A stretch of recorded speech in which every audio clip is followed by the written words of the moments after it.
Hola, soy Rubén y el tema de hoy es la importancia de las bibliotecas. Jorge Luis Borges alguna vez dijo, siempre imaginé que el paraíso sería algún tipo de biblioteca, y tenía razón. Y para conocer la importancia que tienen las bibliotecas, así como su origen, la transformación y edición de libros, es menester en primer lugar preguntarse por la definición de biblioteca, y que esto nos permitirá fundamentar la relevancia que han tenido a lo largo de casi 2500 años. Entrando en materia, quiero subrayar que hay dos maneras de definir una palabra. La primera es de acuerdo a su origen o raíz etimológica y en segundo lugar, por medio de su definición real, es decir, con base en las características en las cuales se emplea en un determinado contexto geográfico y puede aplicarse ya sea de manera universal o de manera particular. La voz biblioteca nos ha llegado del latín biblioteca y que a su vez se deriva del griego bibliotheke, cuya palabra está compuesta por dos vocablos, a saber, biblión, que significa libro, y theke, que significa armario, caja o estante. Y al unir ambos vocablos, se traduciría como estante con libros. Sin embargo, esto no nos dice mucho. Para ello, hay que recurrir a la definición real que nos ofrece la Real Academia Española, pero como a veces los diccionarios son tan ambiguos y las palabras tan polisémicas, nos centraremos en la primera definición de seis que la RAE enuncia. Institución cuya finalidad consiste en la adquisición, conservación, estudio y exposición de libros y documentos. Nótese que hay cuatro verbos esenciales que caracterizan a la biblioteca, hablando propiamente de su uso práctico: adquisición, conservación, estudio y exposición. Esto nos conducirá al breve recorrido histórico en el que las bibliotecas se han desenvuelto junto con la humanidad y su conocimiento en todos los campos del saber. Una vez dicho lo anterior, veamos cómo surgió la primera biblioteca del mundo antiguo.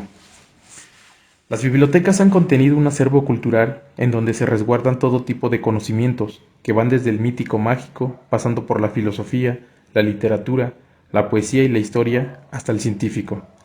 Fue la necesidad de postergar a futuras generaciones todo el amplio bagaje de conocimientos, lo que llevó a la humanidad a construir centros donde se alojaron los saberes de las diversas culturas. Todo esto trajo consigo un cambio social y político, porque se abrió un parteaguas en donde la tradición oral se empezó a ver, si no sustituida, sí mitigada por la escritura. Común y erróneamente, suele conocerse que la primera biblioteca del mundo antiguo fue la Biblioteca de Alejandría, y más de uno ha de pensar que en efecto fue la primera en albergar un descomunal arsenal de papiros. Sin embargo, no fue la primera, aunque sí ha sido la más conocida que cimentó la conservación e intercambio de saberes de manera escrita. Entonces cabe preguntarnos, ¿cuál fue la primera biblioteca de la que se tenga registro y cuáles fueron sus orígenes, así como sus características y funciones? Sin caer en anacronismos, lo que hoy conocemos formalmente como biblioteca se remonta en el siglo VII a.C.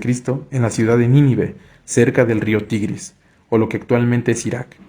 El autor intelectual fue un rey asirio llamado Asurbanipal, quien ordenó a sus escribas a recolectar tablillas de arcilla y papiros para restaurarlos y conocer acerca de las diversas culturas aledañas de dicha zona geográfica, cuya finalidad también fue preservarlos como archivos de lectura sin importar los campos del conocimiento al que pertenecieran. De lo que sí no existe registro alguno es sobre la cantidad de tablillas y papiros que contenía dicho recinto. Sin embargo, se calcula que contaba alrededor de 1500 tabletas de arcilla. Desafortunadamente, la ambición de poder y de extensión de territorios, desde aquel entonces, Irak fue invadida, saqueada y destruida, arrasando con lo que fue la primera biblioteca del mundo antiguo. Propiamente hablando de la Biblioteca de Alejandría, Ptolomeo I Sóter fue el gobernante que mandó a edificar dicha biblioteca en el año 330 a.C., donde la finalidad o el objetivo de construir un recinto de grandes dimensiones fue no solo crear academias de investigaciones, sino también reunir todos los papiros posibles del mundo conocido de aquella remota época. El tamaño de la Biblioteca de Alejandría fue tan descomunal que contaba con un observatorio astronómico, una especie de laboratorio de química, espacios para estudiar la anatomía y la fisiología, además de un gran jardín botánico, sin faltar las diversas salas de reunión y discusión.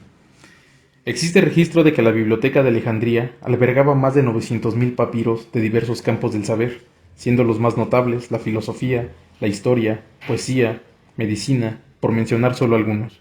Dicha biblioteca fue el epicentro del conocimiento del mundo antiguo, ya que, no solo por su inmenso acervo cultural que contuvo, sino también por el intercambio de papiros entre las culturas, generó una amplia investigación de las ciencias imperantes.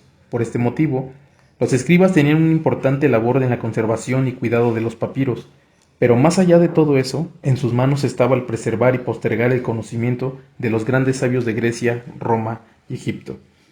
Cabe destacar que la mujer más célebre de la Biblioteca de Alejandría fue Hipatia, una mujer brillante en el campo de las matemáticas, la filosofía y la astronomía, pero nuevamente las cuestiones sociopolíticas y religiosas atentaron con el mayor tesoro invaluable de la humanidad, el progreso de la ciencia, y esto se vio coartado por la efervescencia que el cristianismo empezaba a imponer y proliferar por el mundo grecorromano, a tal grado de que la gran biblioteca jamás construida por el hombre fue quemada en 3 ocasiones, y su discípula más notable, Hipatia, fuera brutalmente lapidada y desollada en manos de la ignorancia.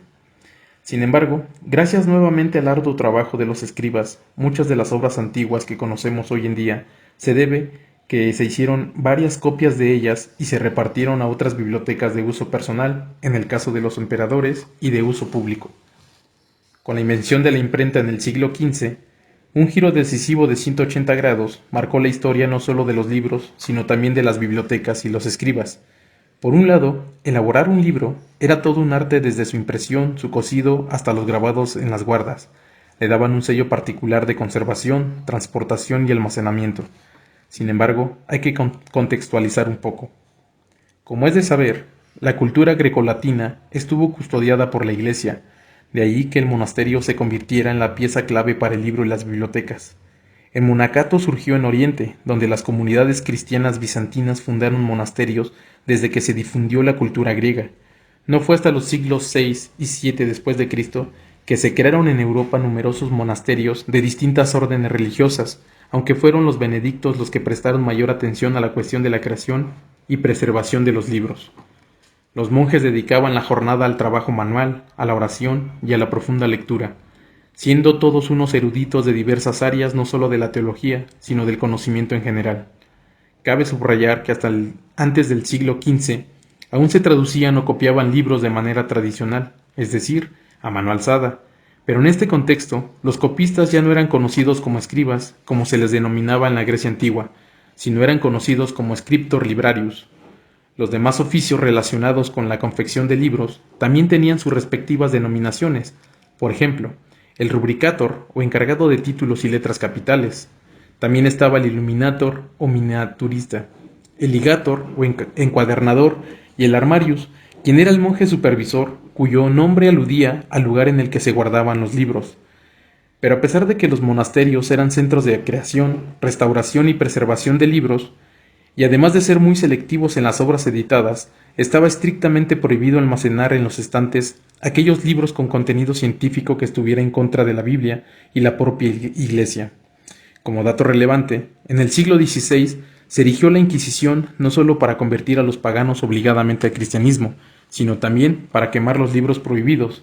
De ahí que se estableciera el tan famoso Index Librorum Prohibitorum, o el índice de los libros prohibidos, en el que se imponía una serie de normas para que los católicos no leyeran cierto tipo de literatura perniciosa para la fe. Dicho índex estuvo vigente casi 400 años, teniendo su primera edición en 1564, siendo la última en 1966. Dentro de todos estos 4 siglos, miles de obras fueron quemadas, destruidas, mutiladas e incluso algunos de sus autores fueron torturados y quemados vivos en la hoguera, como fue el caso del filósofo italiano Giordano Bruno. Sin embargo, análogamente a lo que actualmente las armas y las drogas son distribuidas y escondidas de manera ilegal, en la Edad Media algunos frailes y monjes enterraban los libros para que no fueran destruidos y por si fuera poco, algunos de ellos hacían discusiones e investigaciones sobre las obras prohibidas, siendo esto un motivo por el cual grandes obras han llegado hasta nuestros días. Dejando de lado los monasterios y el papel que desempeñaron en las bibliotecas, queremos esbozar que en la actualidad las bibliotecas cuentan con otro tipo de recursos, tales como imprentas con tecnología de punta, donde se manufacturan miles de tirajes de una sola obra en poco tiempo. Las computadoras han ayudado a digitalizar los libros para crear bibliotecas virtuales, pero con toda esa facilidad de la elaboración de libros, hay que destacar que los bibliotecólogos y los archivistas, en sus manos está una responsabilidad monumental en torno a la preservación de libros y archivos, sobre todo de aquellos que han perdurado a través de los siglos, dándoles un cuidado sumamente riguroso. A modo de conclusión, queremos resaltar la importancia de las bibliotecas, ya que como hemos visto, un librero guarda invaluablemente el conocimiento que la humanidad genera por el paso de los siglos. Además, una biblioteca no debe verse como un hermoso adorno decorativo, sino como un centro que esconde océanos interminables de aprendizaje. Son unas de las pocas, pero de las más bellas huellas que la humanidad ha dejado y dejará para el futuro. Por mi parte sería todo. Nos vemos en la próxima. Suscríbanse a nuestras redes sociales. Gracias.